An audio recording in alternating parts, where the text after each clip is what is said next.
What's going on, y'all? Welcome to the Joe Show.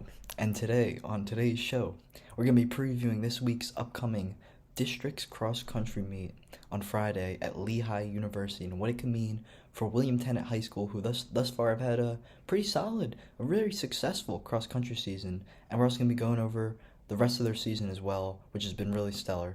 So, as we know, at William Tennant, last season, 2020, they dropped back a division in the PA Suburban 1 leagues, as they say. Who knows what that stuff means? All too technical for my understanding. But, I honestly don't really believe that was the cross country team's fault. When you look at William Tennant, you look at sports like football and basketball. Those are sports that really were losing a lot. And even though cross country wasn't a consistent winner, they were at least competitive and had a few solid years under their former coach, David Freeze, who really did a good job keeping that team competitive for a long time. You had guys like Sean Rahill, Evan and Miles Hutton, the Hutton brothers. They were keeping that team very successful. And now the team has continued to be successful, but once they dropped down the division, that's where they started winning. They went undefeated in the regular season last year. Unfortunately, lost at leagues, but they had a really strong season overall, and they've really built on it this year. The men's team, that is, the women's team actually won the league title last year, but we're talking about the men's team right Sorry now. for the interruption, boatheads, but a word from our sponsor. Ass! But this year, they once again went undefeated in the regular season. And, even though their leagues meet didn't go quite according to plan, they still have an opportunity to make up for that at districts this week. So when you look at their varsity lineup, starting with, you got the big gun, the leader of the team. That's Jason Vogt, who's been an absolute stud his entire 4 years at William Tennant. He's been on varsity since his freshman year. A lot of people have compared him to Kawhi Leonard in that, he doesn't have the biggest personality. He isn't exactly like a Shaquille O'Neal out there, but he's a great guy. He works very hard, and, they compare him to Kawhi. He's not as robotic as Kawhi. We know Kawhi, it's hard to talk to him just in general. You can talk to Jason, but, they both are very dedicated to their craft. So that's what a lot of people talk with Jason. And, he'll probably have a fantastic collegiate career after this as well. But for this year, he's going to attempt to lead William Tennant to the district title. But he wouldn't be nothing without his sidekick and longtime running buddy, Justin Glass. Justin, he doesn't necessarily have as much God-given talent as Jason does, but, Justin he's always stuck with Jason. He's always done a lot of workouts with Jason, and it's really pushed him to get better, and it's really paid off for him this year, becoming a captain of the team, become the second best runner of the team. And look at the rest of the varsity lineup. These are guys that have, really improved over the last few years. And you can look at someone like Matt Carden and Brian Solly, where they started out, where they are now, varsity runners. Big Taste, Eric Adamson, and that's not an insult. That's his nickname. That's what he's affectionately called by everybody on this team. He's the thinker of the group, probably one of the smartest people to ever grace the William Tennant track and cross country courses. He's been an essential part of this team as well. He's always been one to be very dedicated to his craft.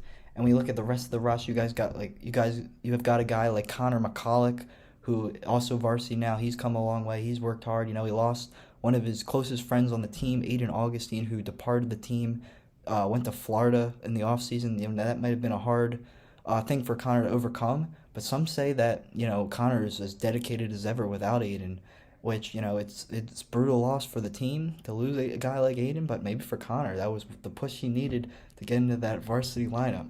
And then when you look at the rest of this team, you got, and as well for the varsity, Liam Cashman, who, in the preseason predictions, they had guys like penciled in, like George Schluck and Matt Richmond to make this varsity team. They unfortunately departed from the team in the offseason. So a guy like Liam, he really came up really strong in the offseason, dedicated the time, and, he was able to get into that varsity lineup as well. And that was a really nice look for him this season. And then, but the rest of this team, this JV lineup, it's really deep, and it's a reason the JV team did very successful at districts last week, and they were a big part of the undefeated regular season as well. You look at a guy like Julian Ortiz, who very easily could have been in this varsity lineup. He didn't have his best race last week, but he's had a terrific season. He was also really good last year. He's only a junior, so the sky's the limit for him. He could easily threaten to be the best runner on this team next year because this senior class, there's a lot of them. They're going to be departing. I could see Julian being perhaps the best runner on this team next year. He's really come a long way. He'll probably have a great track season as well. And then when you look at a guy like Chase, this freshman, he's come out. He's the backup varsity runner this week along with Julie in case someone were to get injured in practice. You know, just like another Chase over in Cincinnati, this guy's having a great rookie season. Now, when you look at the rest of the JV lineup, you had the return of Pete Jorgensen, who, you know, his teammates were calling him Plop Jorgensen, kind of as an insult last year because he kind of ditched the team, but he returned triumphantly this year. He's a big part of that JV lineup, which was fantastic. Everyone was happy for him to be back on the team. He's a real, he's a real, he's a real joy to be around in that locker room, and they love him a lot. And you guys got like Big Stink, the sophomore. He's coming to his own in the JV lineup, and Dill the Trash Boat, Dylan Hewitt. He's had a great season as well. You know, he's come a long way as well. You know, his freshman year, he was only hitting in the 24-25 time range, but, you know, he's come a long way this season, hit 21 minutes. I could see him breaking 20 next year. Might even be on that varsity lineup, considering all the seniors that will be graduating. Guys like Michael Schnecht as well, another senior. He was a big part of this varsity lineup. And then we look at the coaching staff. Like, it's simply, they're a big part of this as well because, you know, when Vinnie Murphy took over the program back in 2019, you know, it was a little controversial at first. He is one of the more controversial coaches in Suburban 1 because, you know, some people don't love the way he does things, but the results are right there. 2 undefeated seasons in a row, and that was coming off an actually pretty competitive season in the higher division in 2019 as well. You know, he's gotten the track team to win the league title as well last spring, which was really good to see. And then he's bounced out by Craig Shapiro, who, you know, he's a lot more praised around Suburban 1. I don't think many people have a bad opinion of Craig Shapiro, but the combination of these two, with their different styles of coaching, they really mesh well together, and that's what's allowed this cross-country team to be so good over the past few years. Now, but we'll have to see how they prepare this week, you know, coming in the districts. What's Vinny and Shap cooking up in these practices? What's Jason and Justin's approach to practice going to be this week? Are they going to lay back? Are they going to really put their all into it? You know, they don't want to burn themselves out before a big race, but at the same time, you don't want to let your foot off the gas pedal too much. You know, I can say that in my experience as a runner, it's really important to go into that last race of the season with a good mindset.